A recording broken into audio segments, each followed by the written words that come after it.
today we've got the general with us, manager of North Fox Island. Where else do you manage? Two-Hearted River.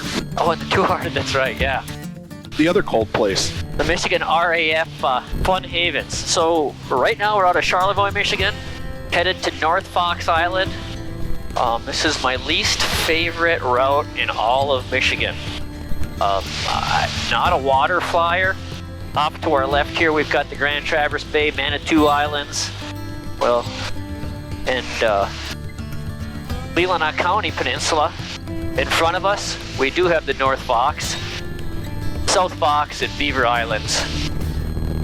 Beaver Island Airway does this right. They do it with an Islander, but we're doing it today in a Stinson 108. We're having more fun with the bus. We probably are.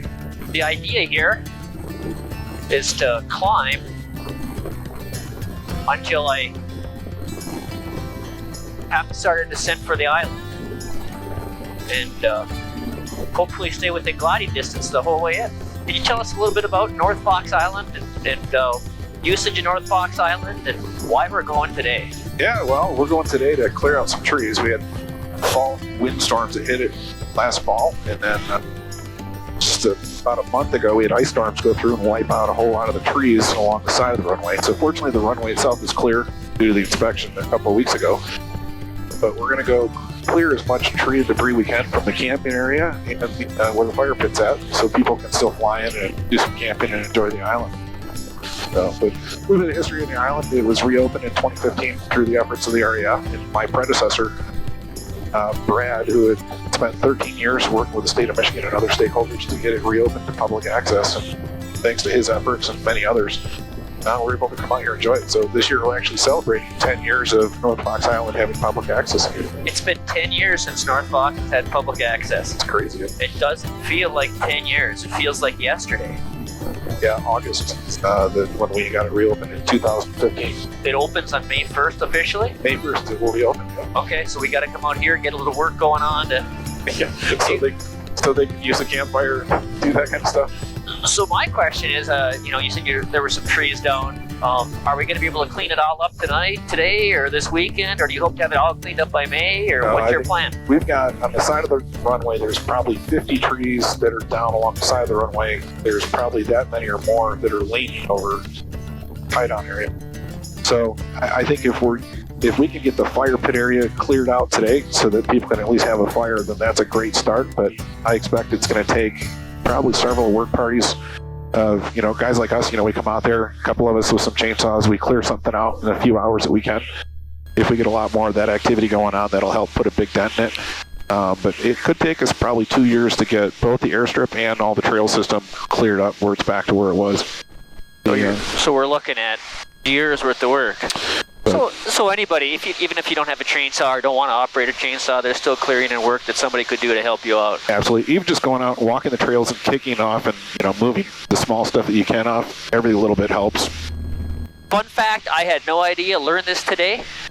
North Fox and South Fox Island are named after the northern fox snake. And I have a snake attack kit that I'm bringing out to the island, and it will be basically Band-Aids and suckers. So. Anyway, all right, off to North Fox Island. See you there.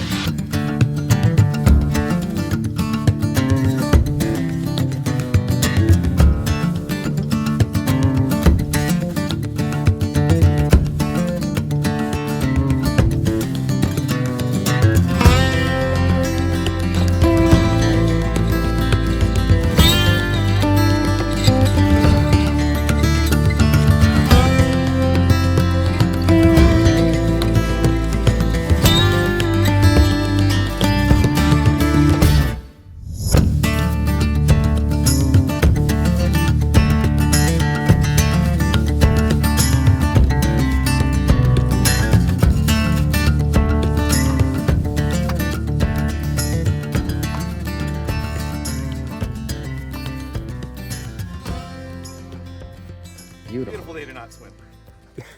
I didn't bring a life vest. I just climbed the 10,000.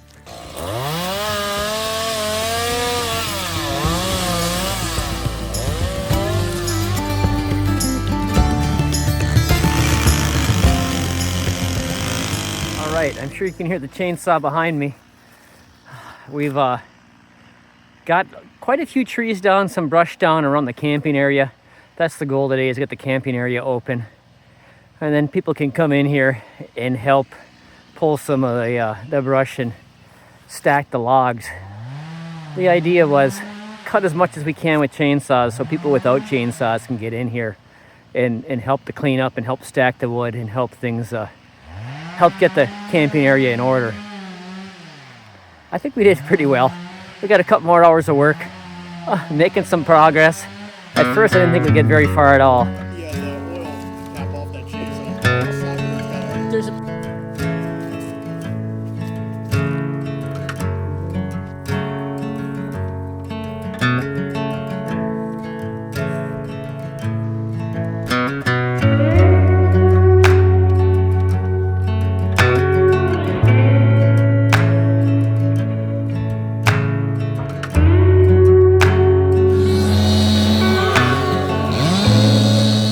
we made a lot of progress. It's or at least a good dent in this area, but man, it can be a little overwhelming.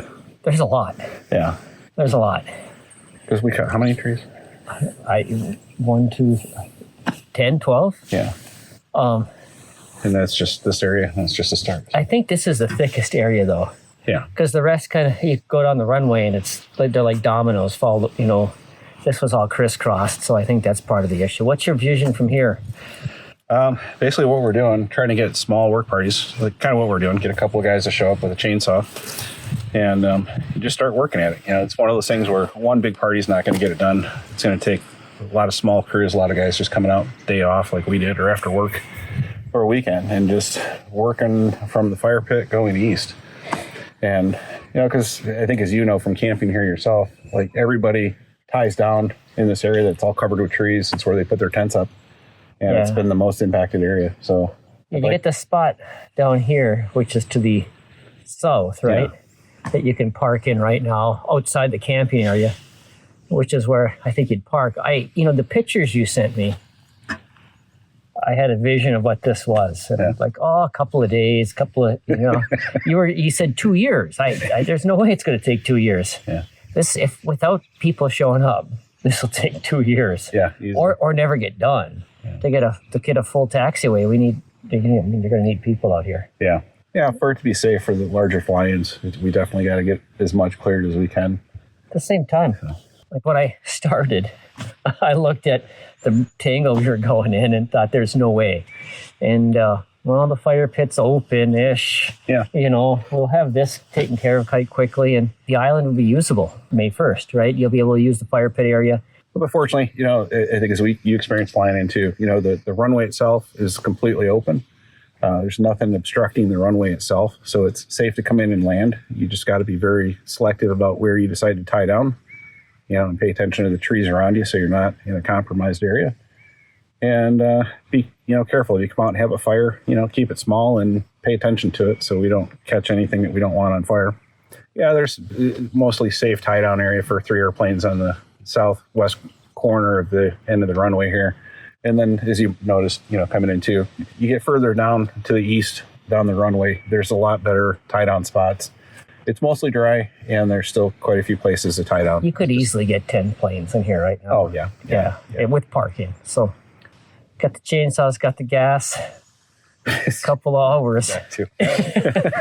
So we should go haul some more brush out of here before it gets dark. Got a lot of branches to clear yet. So.